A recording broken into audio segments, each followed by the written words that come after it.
आज हम ये जानेंगे कि कंपाउंडिंग का पावर म्यूचुअल फंड्स में काम कैसे करता है और हम ये भी जानेंगे क्या हम म्यूचुअल फंड के जरिए अपने लिए वेल्थ क्रिएट कर सकते हैं। तो मैं ये सब आप लोगों को एक प्रैक्टिकल एग्जांपल देके बताऊंगा, क्योंकि इसके कॉन्सेप्ट्स के बारे में लोगों ने बहुत बार सुना होगा, लेकिन फिर भी कुछ लोग आपको ऐसे मिलेंगे जो कहेंगे कि कंपाउंडिंग का पावर म्यूचुअल फंड्स में या स्टॉक मार्केट में काम ही नहीं करता है, क्योंकि यहाँ तो मार्केट क्रैश होता रहता है वगैरह वगैरह। आज की इस वीडियो में आपका सारा डाउट खत्म हो जाएगा, क्योंकि अगर आप बेसिक कॉन्सेप्ट्स नहीं समझोगे कि लॉन्ग टर्म में आपका इन्वेस्टमेंट ग्रो कैसे होता है, तो आप लॉन्ग टर्म के लिए इन्वेस्टेड रहोगे ही नहीं और फोकस के साथ आप कुछ अचीव कर ही नहीं पाओगे। तो इसलिए ये एक बहुत ही इंपॉर्टेंट वीडियो है उनके लिए जो स्टॉक मार्केट में या म्यूचुअल फंड्स में इन्वेस्ट करते हैं या इन्वेस्ट करने का सोच रहे हैं, क्योंकि इस चैनल के जरिए मेरा गोल यही है कि आपको नॉलेज, मोटिवेशन और डायरेक्शन मिल सके। इस वीडियो में आपको तीनों मिलेगा, इस बात की मेरी गारंटी है। तो दोस्तों, हम यहाँ पर दो दोस्तों का एग्जाम्पल लेते हैं जो अलग अलग जगह पे अपनी सेविंग्स को इन्वेस्ट करते हैं। फिर हम इन दोनों के पोर्टफोलियो को डिटेल में एनालाइज करेंगे और ये समझेंगे कि ये कंपाउंडिंग काम कैसे करता है। तो दोस्तों, इमेजिन करो फिलहाल 2001 चल रहा है और दो फ्रेंड्स हैं, एक का नाम है रॉकी और दूसरे का नाम है सनी, और दोनों इन्वेस्टमेंट करने के लिए कोई अच्छा ऑप्शन चुन रहे हैं। क्योंकि अब सनी को कंपाउंडिंग, स्टॉक्स और इन्वेस्टमेंट के बारे में पता नहीं है, तो वो ऐसी पॉलिसी में इन्वेस्ट करता है जहां उसको गारंटीड 7% का फिक्स्ड इंटरेस्ट मिलता है, जैसे कोई बैंक एफडी में या फिर कोई गारंटीड इनकम वाली पॉलिसी में आपको मिल जाता है। क्योंकि आप कोई बैंक में जाओगे तो इन्वेस्टमेंट के नाम पे आपको कोई ऐसा ही प्रोडक्ट सेल करेंगे, और हम मेजोरिटी इंडियंस के लिए ये एफडी, गारंटीड इनकम वाली पॉलिसी एक प्रेफर्ड ऑप्शन है। लेकिन दूसरी तरफ रॉकी ने अपनी फाइनेंशियल नॉलेज को इम्प्रूव करके रखा था, तो इसलिए उसने अपनी सेविंग्स को इक्विटी म्यूचुअल फंड्स में इन्वेस्ट करने का प्लान किया, और वो एक सिंपल सा म्यूचुअल फंड्स चुनता है जिससे उसे सेंसेक्स जैसा रिटर्न मिल सके, जैसे कोई इंडेक्स फंड। तो वो टाइम पे सेंसेक्स ऑलमोस्ट 3-4 हजार पॉइंट पर था। अब यहाँ पे उसको किसी ने कोई गारंटी नहीं दी थी कि फ्यूचर में उसको कितना % रिटर्न मिलेगा, लेकिन उसकी नॉलेज के हिसाब से उसे ये पता था कि उसके म्यूचुअल फंड्स का रिटर्न लॉन्ग टर्म में एफडी से ज्यादा ही होना चाहिए। तो ये दोनों 10,000 रुपए मंथली इन्वेस्ट करते हैं। अब दोस्तों, आप लोगों में से कुछ लोग कहेंगे कि यार वो टाइम पे इतने पैसे किसके पास थे, हमारी सेविंग्स इतनी नहीं होती थी वगैरह वगैरह। दोस्तों, मैं एक सिंपल नंबर ले रहा हूँ ताकि कैलकुलेशन सिंपल रहे।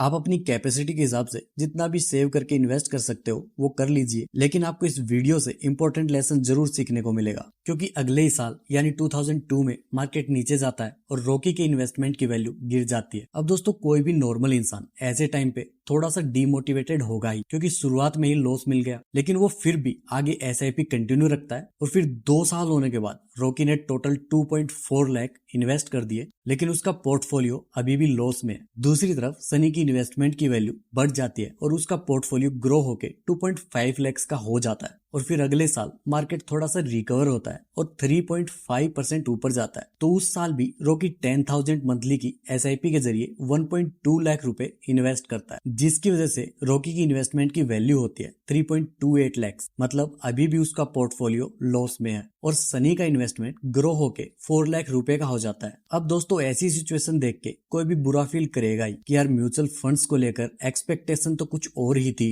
लेकिन यहाँ पे रियलिटी में लॉस पे लॉस हो रहा है। और दोस्तों, 3 साल का पीरियड बहुत ही बड़ा होता है, आपके पास हजारों दिन होते हैं कुछ करने के लिए, और कुछ लोग ऐसे टाइम पे कुछ ना कुछ सिली कर ही लेते हैं, क्योंकि इस पीरियड में बहुत सारे लोग मिल ही जाएंगे जो आपको कन्विंस भी कर देंगे कि म्यूचुअल फंड में कंपाउंडिंग होती ही नहीं है, ये सब स्कैम है, तूने कोई खराब फंड चुन लिया है या फिर कोई अच्छी गवर्नमेंट नहीं है वगैरह वगैरह। और यहीं पे मैक्सिमम लोग गिव अप करते हैं, लेकिन रॉकी एक स्मार्ट इन्वेस्टर है, तो इसीलिए वो अपनी एसआईपी को कंटिन्यू रखता है। और फिर फाइनली मार्केट बहुत अच्छा परफॉर्म करता है और 72% ऊपर जाता है, जिसकी वजह से रॉकी की इन्वेस्टमेंट की वैल्यू हो जाती है 7.75 लाख की। लेकिन अभी भी इतना ज्यादा रिस्क लेने के बाद भी सनी के मुकाबले बहुत ज्यादा प्रॉफिट नहीं कमा लिया। और यहाँ पे भी बहुत सारे लोग ये गलती कर लेते हैं कि वो ऐसे टाइम पे प्रॉफिट बुकिंग कर लेते हैं, लेकिन रॉकी एक स्मार्ट इन्वेस्टर है, तो वो अपनी एसआईपी कंटिन्यू रखता है और इसी तरह मार्केट अगले 4 साल तक अच्छा परफॉर्म करता है और 2008 तक उसका पोर्टफोलियो ग्रो होके 39 लाख का हो जाता है। और फिर अचानक से 2009 में एक मार्केट क्रैश होता है, सेंसेक्स 20,000 पॉइंट से गिरकर 9,000 पॉइंट्स पर आ जाता है और उसका पोर्टफोलियो भी 52% नीचे गिर के 19 लाख का हो जाता है। और दूसरी तरफ उसका फ्रेंड सनी बिना कोई टेंशन के 7% के फिक्स रेट से अपनी वेल्थ को 15 lakhs में ग्रो कर देता है। अगर यहाँ पे आप एनालाइज करोगे तो रॉकी को अभी भी स्टॉक मार्केट में 9 साल हो चुके हैं और उसने अभी भी कुछ खास अचीव किया नहीं है। फिर टोटल 10 साल के लिए SIP करने के बाद दोनों डिसाइड करते हैं वो अब ज्यादा इन्वेस्ट नहीं करेंगे, अब अपनी SIP को स्टॉप कर देंगे, लेकिन इन्वेस्टेड अमाउंट को ग्रो होने देंगे। और इसी तरह सेंसेक्स ऊपर नीचे होते हुए ग्रो होता है और 2021 में ये 53,000 पर पहुंच जाता है। जब ये दोनों रिटायर होते हैं तो सनी के पास होते हैं ऑलमोस्ट 39 lakhs, लेकिन रॉकी के इन्वेस्टमेंट की वैल्यू होती है 1.13 करोड़। अगर हम इसके बाद के 10 साल का फ्यूचर एस्टिमेट करेंगे तो मैं यहाँ पे 15% का रिटर्न ले लेता हूँ कैलकुलेशन के लिए। अब दोस्तों फ्यूचर में क्या होगा वो हमें नहीं पता, अगले ही साल 2022 में ही फिर से एक मार्केट क्रैश आ जाए या फिर 5 साल के बाद एक क्रैश आए, वो हमें नहीं पता। लेकिन अगर आप लॉन्ग टर्म के लिए इन्वेस्टेड रहते हो तो स्टॉक मार्केट जब रिकवर करेगा तो आपका पोर्टफोलियो भी रिकवर करेगा। और दोस्तों इंटरेस्टिंग चीज ये है कि आपको अपना पहला करोड़ जमा करने के लिए 20 साल लग जाएंगे, लेकिन दूसरा करोड़ आपकी लाइफ का सिर्फ 5 साल में आ सकता है बिना आपके कुछ काम किए। फिर उसके बाद तीसरा करोड़ 3 साल में आ जाएगा और फिर उसके बाद चौथा करोड़ उससे भी कम टाइम में आ जाएगा और आप पूरे 20 साल के लिए इन्वेस्ट करते रहोगे और मार्केट क्रैश के बीच में भी और ज्यादा इन्वेस्ट करोगे तो और भी बढ़िया। और दोस्तों रॉकी उसके पोर्टफोलियो में से 4% हर साल विड्रॉ भी करता रहेगा तो भी उसकी वेल्थ ग्रो होती रहेगी और उसको रेगुलर इनकम भी मिलता रहेगा, क्योंकि उसका पोर्टफोलियो 15% के रेट से बढ़ रहा है और वो विड्रॉ सिर्फ 4% कर रहा है। फिलहाल 1 करोड़ का 4% होता है 4 लाख रुपए। उसको फायर मूवमेंट कहते हैं, जिसकी ज्यादा डिटेल्स मैंने ये वाली वीडियो में डिस्कस की हैं। इसकी लिंक आपको नीचे डिस्क्रिप्शन में मिल जाएगी। अगर दोस्तों सनी जिंदगी भर भी ऐसी जगह पर इन्वेस्ट करता रहे जहां उसको गारंटीड 8 से 9% का रिटर्न मिलता है तो भी वो रॉकी के आसपास भी कभी पहुंच ही नहीं पाएगा। तो दोस्तों आपको एक फील आ गया होगा इक्विटी फंड से वेल्थ क्रिएट हो सकती है या नहीं। लेकिन दोस्तों ये देखने में जितना आसान लग रहा है उतना आसान है नहीं, क्योंकि बहुत से लोग इसमें थोड़ी सी मिस्टेक कर देते हैं जिसका एहसास उन्हें काफी लेट होता है। बहुत लोगों को तो उनकी गलती के बारे में पता भी नहीं होता है। तो ऐसी कुछ बड़ी बड़ी कॉमन मिस्टेक्स के बारे में मैं डिस्कस कर लेता हूँ जिसको अवॉइड करके आप अपने लाखों रुपए सेव कर सकते हो। तो सबसे पहला लेसन एग्जाम्पल से ये मिलता है कि जब आप इक्विटी में इन्वेस्ट करते हो तो आपका पोर्टफोलियो स्ट्रेट लाइन की तरह नहीं जाता है। हमारी एक्सपेक्टेशंस यही होती हैं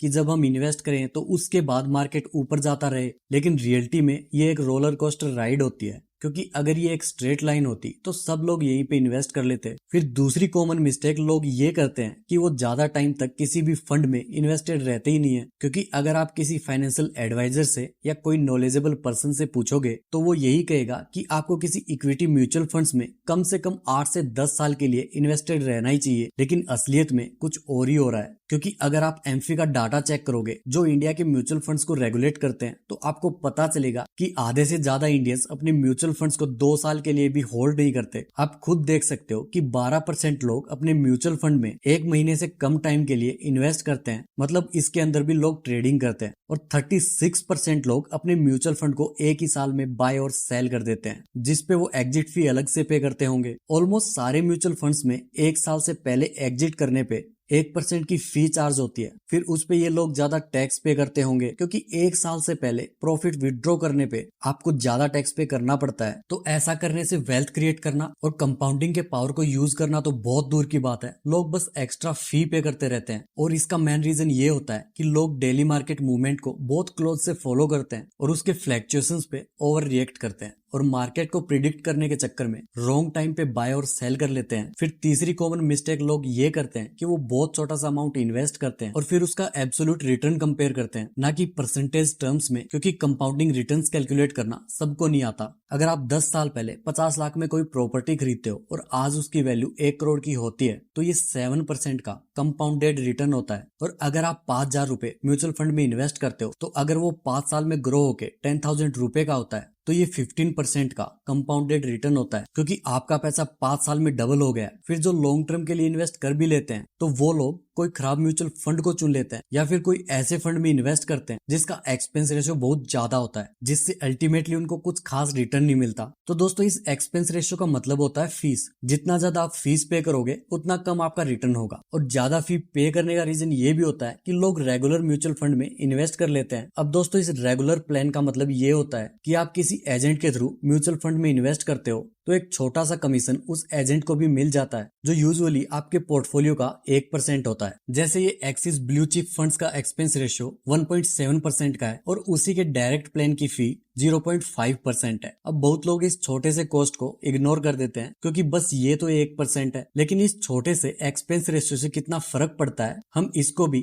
थोड़ा डिटेल में समझ लेते हैं। तो अगर आप इस फंड में 5,000 रुपए का मंथली SIP सेट करते हो 10 साल के लिए, तो टोटल आप 6 लाख रुपए इन्वेस्ट करते हो। तो रेगुलर प्लान में इन्वेस्ट करने वालों को इस म्यूचुअल फंड से 10 साल में 16.9% का रिटर्न मिला। इसके हिसाब से उनके पोर्टफोलियो की वैल्यू होती है 15.4 लाख और डायरेक्ट प्लान में इन्वेस्ट करने वालों को इसी फंड से 18.1% का रिटर्न मिला और उनके पोर्टफोलियो की वैल्यू होती है 16.71 लाख। तो रेगुलर प्लान में इन्वेस्ट करने वालों का टोटल लॉस हुआ 1.27 लाख का। अब दोस्तों कहने को तो ये 1.2% था, लेकिन आपके एक्चुअल इन्वेस्टमेंट पे ये 21% का लॉस होता है और ये तो म्यूचुअल फंड्स का एग्जांपल है। लेकिन ऐसे लॉस आपको सारे रेगुलर प्लान्स में देखने को मिलेंगे। जैसे ये वाला एक म्यूचुअल फंड है जिसने इसमें 10 साल पहले 10,000 रुपए की SIP सेट की थी, तो डायरेक्ट प्लान में इन्वेस्ट करने वालों को 33.5 लाख मिले, लेकिन रेगुलर प्लान में इन्वेस्ट करने वालों को 30.5 लाख मिला, मतलब ऑलमोस्ट 3 लाख रुपए का लॉस। और जितना आप लॉन्ग टर्म में हाई फीस वाले फंड में इन्वेस्टेड रहोगे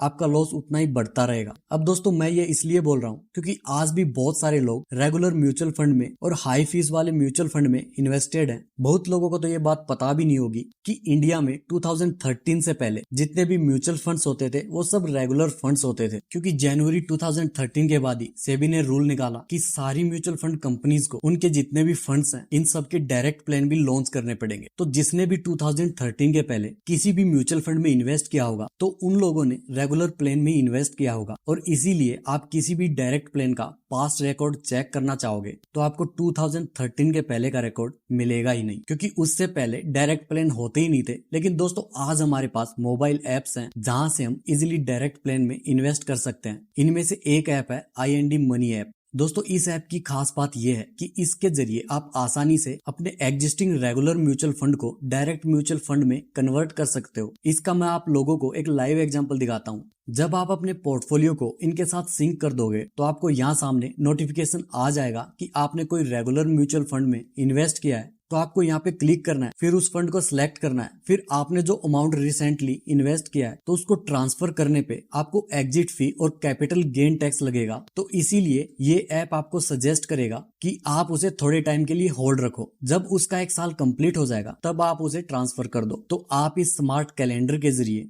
ये देख सकते हो कि कितना अमाउंट डायरेक्ट प्लान में ट्रांसफर होगा और कितना होल्ड पे है, जो एग्जिट फी और टैक्स की वजह से फ्यूचर में ट्रांसफर होगा। फिर आपको कंटिन्यू पे क्लिक करके कंफर्म कर देना है और इसी तरह जो भी आपके रेगुलर प्लान्स के यूनिट होंगे वो डायरेक्ट प्लान में कन्वर्ट हो जाएंगे, और जो भी यूनिट्स आपके होल्ड पे हैं उसके आपको फ्यूचर में अलर्ट्स भी आ जाएंगे। और ये सबसे फास्टेस्ट और आसान तरीका है अपने रेगुलर म्यूचुअल फंड्स को डायरेक्ट प्लान में कन्वर्ट करने का, वो भी फ्री में। तो दोस्तों अगर आपका कोई फ्रेंड या रिलेटिव म्यूचुअल फंड में इन्वेस्ट करता है तो ये वीडियो उनके साथ जरूर शेयर करो और उनको भी एजुकेट करो ताकि वो भी ज्यादा से ज्यादा रिटर्न कमा सके।